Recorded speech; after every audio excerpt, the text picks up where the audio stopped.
আসসালামু আলাইকুম। এবিসি স্কুলের পক্ষ থেকে আপনাদের সবাইকে স্বাগতম। আজ আমি নবম শ্রেণীর নতুন কারিকুলাম ইংরেজি বই এর 2.3.1 নিয়ে আলোচনা করব। 2.3.1 নিয়ে আলোচনা করব। তো 2.3.1 এখানে বলা হয়েছে read the poem before that, read on note on the poet. কবিতাটি পড়ো, পড়ার পূর্বে কবি সম্পর্কে নোটটি পড়ো। তো আমাদের এখানে একটি কবিতা দেওয়া আছে, কবিতাটি পড়তে হবে। এরপর কবির সম্পর্কে একটি নোট দেওয়া আছে, সেই নোটটি পড়তে হবে। তারপর কোশ্চেন দেওয়া আছে কিছু, সেগুলো অ্যান্সার করতে হবে। তো বন্ধুরা, এখানে প্রথমে যেটা আমরা দেখতে পাচ্ছি সেটা হয়েছিল কবির সম্পর্কে। এখানে কিছু কথা বলা হয়েছে, যে Alfred Lord Tennyson's was a renowned British poet. Alfred Lord Tennyson একজন বিখ্যাত ব্রিটিশ কবি ছিলেন। আলফ্রেড লর্ড টেনিসন এর জন্মসাল আর মৃত্যু সালটা দেওয়া আছে। 1809 সালে জন্মগ্রহণ করেন এবং 1892 সালে মৃত্যুবরণ করেন। এরপর বলা হয়েছে he became famous for writing about love, nature and emotions. তিনি আবেগ এবং প্রকৃতি এবং ভালোবাসার সম্পর্কে লেখার জন্য বিখ্যাত হয়েছেন। Now let's read one of his famous poem on nature, crossing the bar. তার একটি বিখ্যাত কবিতা ক্রসিং দ্য বার, প্রকৃতির উপরে বিখ্যাত কবিতা ক্রসিং দ্য বার দিয়ে পড়ো। চলো পড়ি। তো এখানে আমাদের ক্রসিং দ্য বার একটি কবিতা দেওয়া আছে আলফ্রেড লর্ড টেনিসনের। এই কবিতাটি পড়তে হবে। তারপর আমাদের এখানে একটি প্যাসেজ দেওয়া আছে, প্যাসেজ পড়ে কোশ্চেনগুলো অ্যান্সার করতে হবে। তো আমরা এখন ক্রসিং দ্য বার এটি পড়ব। তো ক্রসিং দ্য বার এই কবিতাটি আমি অনুবাদ সহ আমি নোট করে রাখছি, সেখান থেকে আমি আপনাদেরকে পড়ে শোনাবো। তো চাইলে আপনারা নোট করে নিতে পারেন। তো ক্রসিং দ্য বার, এখানে আমি প্রতি 4 লাইন পর পর আমি নোট করে অনুবাদটা লিখছি। তো প্রথম 4 লাইন বলা হয়েছে যে sunset and evening star and one clear call for me, and may there be no morning of the bar when I put out to sea. সূর্যাস্ত ও সন্ধ্যা তারা এবং আমার জন্য একটি পরিষ্কার আহ্বান, এবং প্রতিবন্ধকতার কোনো কন্দন না থাকতে পারে যখন আমি সাগরে যাব। তো এরপরের 4 লাইনে বলা হয়েছে যে but such are tight as moving seems asleep to fall for sound and from, when that which drew far out the boundless deep turn again home. কিন্তু ঘুমান্ত ঢেউয়ের মতন অগ্রসরমান, শব্দ ও ফেনা না তুলতে পারার মতো, যখন সীমাহীন গভীর থেকে উদ্বৃত্ত হয়ে আবার উৎপত্তিস্থলে ফিরে যায়। এরপর বলা হয়েছে twilight and evening bell and after that the dark and may there be no sadness of farewell when I embark. গোধূলি এবং সন্ধ্যার ঘণ্টা এবং তারপর সেই অন্ধকার, এবং সেখানের বিদায়ের সুখ, বিদায়ের দুঃখ নাও থাকতে পারে, সেখানে বিদায়ের দুঃখ নাও থাকতে পারে আমি যখন রওনা হব। এরপরে লাস্ট 4 লাইনে বলা হয়েছে for though from out our bourne of time and place, the flood may bear me far, I hope to see my pilot face to face when I have cross the bar. স্থান ও কালের সীমা ছাড়িয়ে বন্যা হয়তো আমাকে বহন করিবে সুদূরে, আমাকে আমার চালককে এই একটি মুখোমুখি দেখতে চাই যখন প্রতিবন্ধকতা যাবে ফেরিয়ে। এটি আলফ্রেড লর্ড টেনিসনের একটি কবিতা। তো এই হলো বাংলা অনুবাদ। এরপরের যে কোশ্চেনটি বলা হয়েছে সেটি আমরা এখন দেখব, তারপরে সেটি নিয়ে আলোচনা করব। তো এরপরের কোশ্চেনে বলা হয়েছে যে 2.3.2 Now read the following summary of the poem for your better understanding and answer the following question. Crossing the bar কবিতাটি ভালো করে বোঝার জন্য নিচের সামারিটি পড়ো এবং প্রশ্নগুলোর উত্তর দাও। তো ক্রসিং দ্য বার সেই কবিতার এখানে সামারি দেওয়া আছে এবং এটি পড়তে হবে, তারপর আমাদের এই কোশ্চেনগুলোর অ্যান্সার করতে হবে। তো কোশ্চেনগুলো আমি অ্যান্সার করে রাখছি, প্রথমে আমরা সামারিটা পড়ে নেব।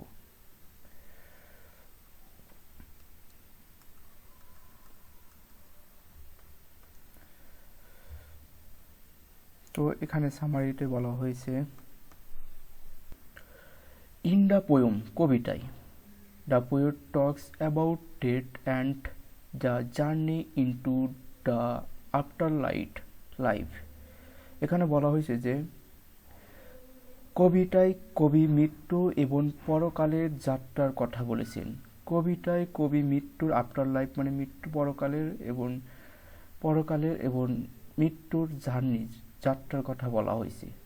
এরপর বলা হয়েছে here he uses symbols for nature like sunset, evening star, sea ট্রাইড from ট্রলাইট,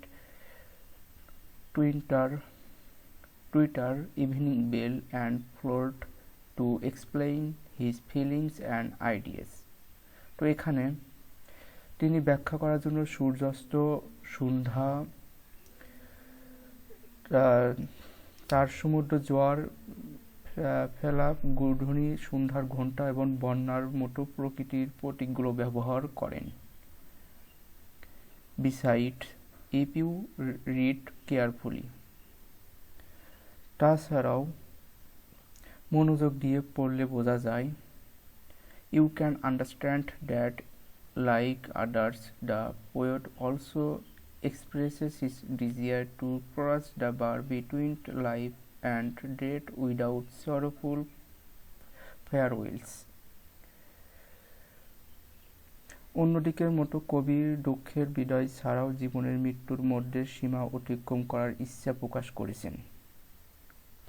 The poem accepts the truth that we have to leave this world, and he wishes to be calm and peaceful in the face of mortality.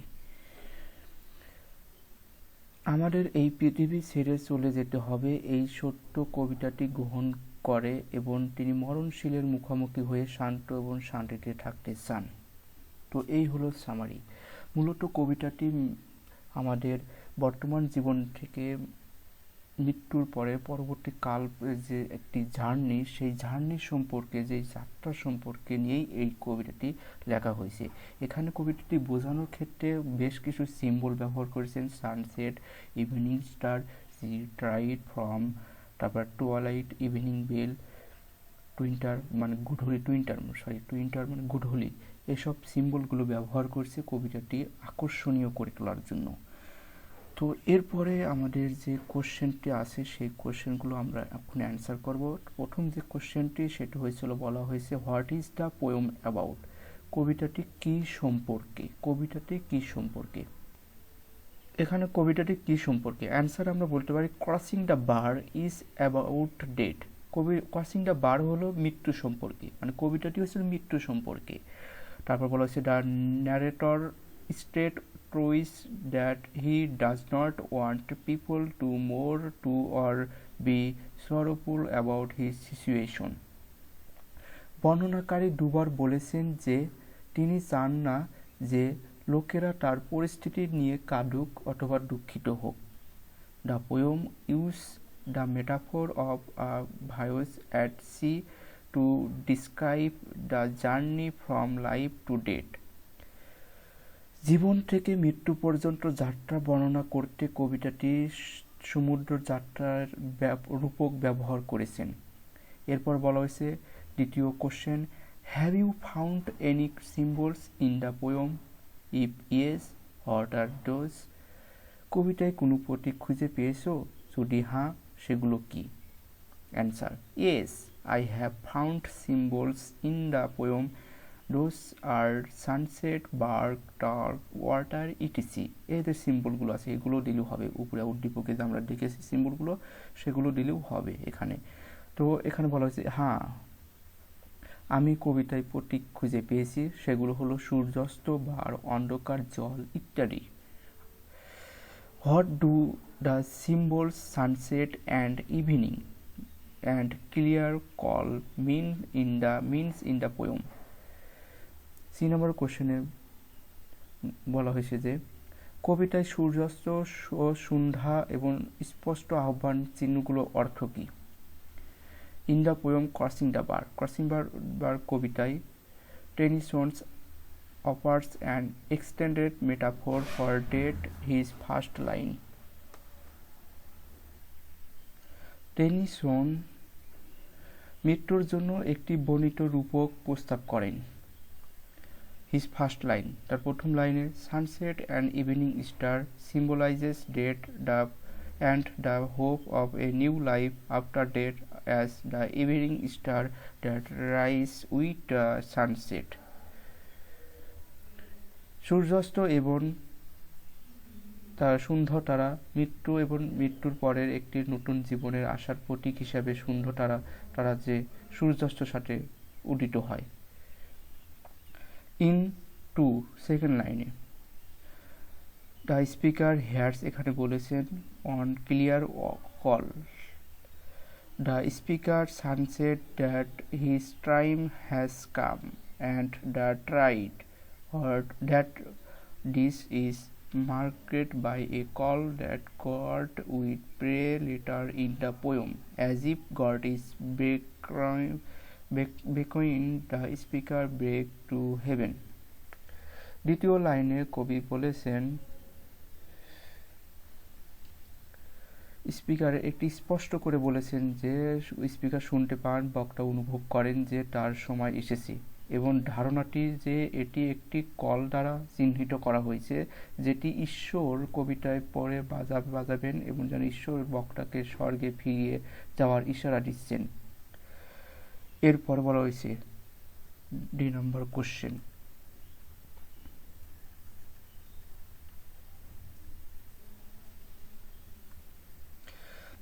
D number কোশ্চেনে বলা হয়েছে do you think symbol helps the poet express his idea in a better way?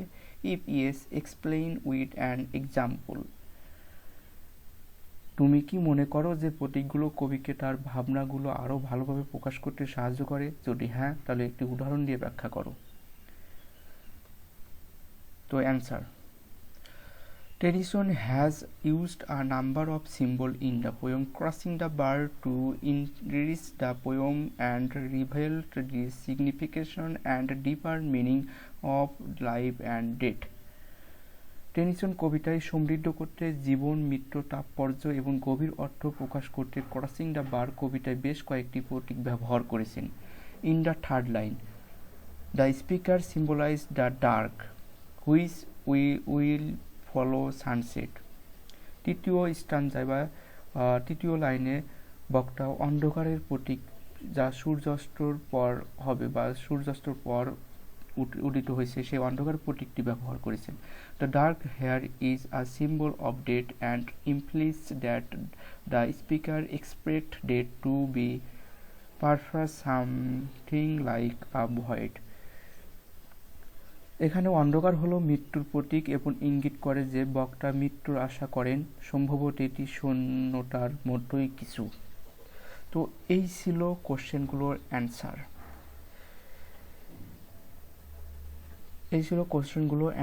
এরপরের যে chapter আছে,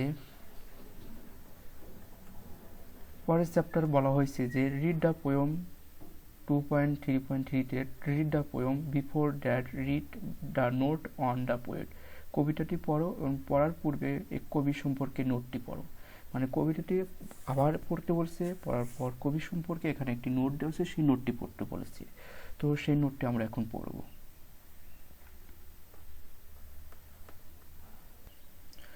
John Keats 1795-1821 John Keats 1795 সালে জন্মগ্রহণ করেন এবং 1821 সালে মৃত্যুবরণ করেন। Was a celebrated English romantic poet known for his poetry and tragedic life. John Keats একজন বিখ্যাত ইংরেজি রোমান্টিক কবি ছিলেন, যা তার কবিতা এবং দুঃখজনক জীবনের জন্য পরিচিত পেয়েছেন। His poems are renowned for their sensual imagery, exploration of beauty and morality. তার কবিতাগুলো তাদের ইন্দ্রিয়গত চিত্রকল্প এবং সৌন্দর্য নশ্বরতার অন্বেষণ জন্য বিখ্যাত। Due to tuberculosis, this celebrated poet died at the age of 25. এই নন্দিত কবি 25 বছর বয়সে মারা যান। His ultimately death robbed literature of a gifted poet whose work continued to captivate readers worldwide. তার অকালে মৃত্যু একজন প্রতিভাধর কবির সাহিত্য কেড়ে নিয়েছে এবং যার জন্য বিশ্বব্যাপী পাঠকদের বিমোচিত করে চলেছে। তো জন কিটস সম্পর্কে একটি নোট দেওয়া আছে।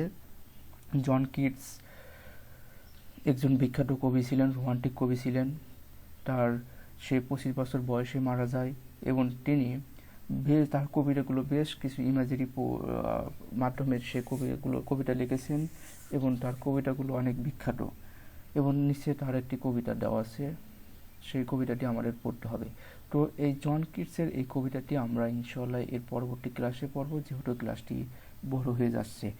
তো আশা করি সম্পূর্ণ ভিডিওটি আপনাদের ভালো লেগেছে। যদি ভালো লাগে তাহলে অবশ্যই ভিডিওটি শেয়ার করবেন এবং লাইক দিবেন এবং কমেন্ট করবেন। সম্পূর্ণ ভিডিওটি দেখার জন্য আপনাদের সবাইকে অনেক অনেক ধন্যবাদ।